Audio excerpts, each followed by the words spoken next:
Hello guys, अब हम हमारे थर्ड टॉपिक की तरफ प्रोसीड कर रहे हैं, सेकेंड चैप्टर का, जिसका नाम है economic policies pursued under planning till 1991। इसमें फर्स्ट पॉइंट ये है कि जो हमारी इंडस्ट्रियल पॉलिसी थी वो 1991 में 1956 में बनी थी, ठीक है ना, 1956 में बनी थी। अब इस पॉलिसी बनी तो क्या इसका हुआ, इससे ये निकला कि जो 17 इंडस्ट्रीज थी वो पब्लिक सेक्टर को दी गई थी, ठीक है, और 12 इंडस्ट्रीज ये प्राइवेट सेक्टर्स को दी गई थी, ठीक है। ऐसा क्यों किया गया था कि पब्लिक को ज़्यादा दिया गया तो प्राइवेट को कम दिया गया था? क्योंकि उन लोग को ऐसा लगता था कि पब्लिक सेक्टर से उन लोग को ज़्यादा आउटपुट मिलेगा, डेवलपमेंट ज़्यादा होगी, ठीक है ना। उनको ये लगता था कि पब्लिक सेक्टर से ये होगा। अब इसका नेक्स्ट है industrial development and regulation act, ये 1948 में बना था। इस एक्ट के तहत क्या हुआ था कि अगर any new industries were to be established, then उनको लाइसेंस कराना पड़ता अपना, ठीक है, और अपने आप को रजिस्टर भी कराना पड़ता, तभी वो अपनी न्यू इंडस्ट्रीज को स्टैब्लिश कर पाएंगे, अदरवाइज उन लोग नहीं कर पाएंगे, ठीक है। ये किया गया था। ये इसलिए किया गया था ताकि जो प्रोडक्शन कैपेसिटी है वो बढ़े हमारी, ठीक है। इसका नेक्स्ट पॉइंट है MRTP एक्ट, बहुत इंपॉर्टेंट एक्ट है ये, ठीक है। ये पास हुआ था 1969 में। इस एक्ट के तहत क्या हुआ था कि जो गवर्नमेंट ने क्या की थी, एक कुछ सर्टेन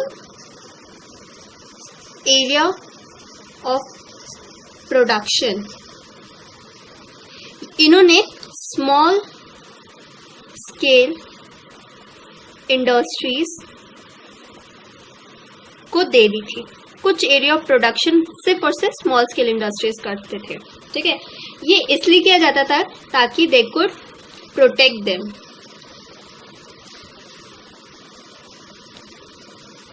फ्रॉम हेवी कंपटीशन, ठीक है। तो ये था हमारा MRTP एक्ट। इसके तहत क्या होता था कि गवर्नमेंट ने क्या किया, कुछ एक एरिया ऑफ प्रोडक्शन की, मतलब ये काम सिर्फ और सिर्फ स्मॉल स्केल इंडस्ट्रीज करेंगी, उनको दे दिया गया था ताकि जो उन लोग क्या कर सके, उन लोग प्रोटेक्ट कर सके ये स्मॉल स्केल इंडस्ट्रीज को MNCs वाले से, ठीक है। इसका नेक्स्ट है पॉइंट है कि अगर इलेक्ट्रिसिटी होगी तभी हमारा प्रोडक्शन बढ़ेगा, ठीक है। अगर इलेक्ट्रिसिटी, पावर नहीं है, लाइट्स नहीं है, तो आप प्रोडक्शन कैसे कर सकते हैं अगर आप मशीन के द्वारा काम कर रहे हैं तो, ठीक है। नेक्स्ट इसमें आता है सेविंग और इन्वेस्टमेंट, सेविंग एंड इन्वेस्टमेंट।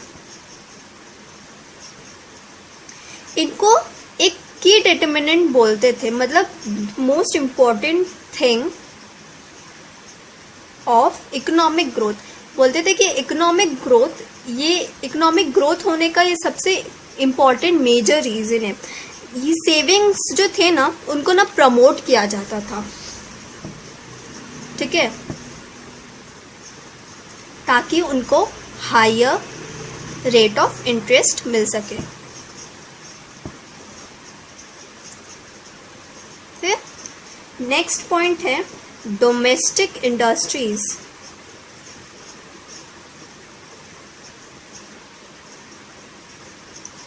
इनको प्रोटेक्ट किया जाता था फॉरेन कंपटीशन से। ठीक है, हमारे कंट्री में वो ही गुड्स इंपोर्ट होती थी जो हम खुद नहीं बना सकते, which we were not able to produce. जो हम प्रोड्यूस नहीं कर पाते थे, हम सिर्फ वही चीज़ें इंपोर्ट करते थे, बाकी सब चीज़ हम खुद बनाते थे। ठीक है, नेक्स्ट है इम्पोर्ट सब्सटीट्यूशन। बहुत ही इम्पोर्टेंट है हमारे 11th इकोनॉमिक्स का ये टॉपिक। इम्पोर्ट सब्सटीट्यूशन का मतलब भी यही होता है कि those goods which we were not able to produce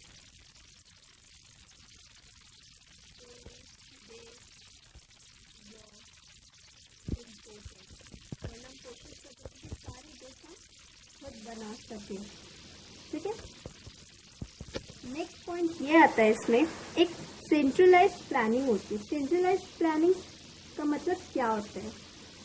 centralised planning मतलब जितनी भी डिसीजंस है, डिसीजंस ये कौन लेता था? गवर्नमेंट। ठीक है ना, उन्हें सब कुछ जितनी भी चीजें होती थी, इंपोर्ट एक्सपोर्ट, ये सेविंग इन्वेस्टमेंट करना, कैसे इन्वेस्ट करेंगे, कैसे उनका इंटरेस्ट मिलेगा उस पर, ये सारा चीज कौन करता था? Central government. ठीक है, जितने भी डिसीजंस होते थे सेंट्रल गवर्नमेंट लेते थे।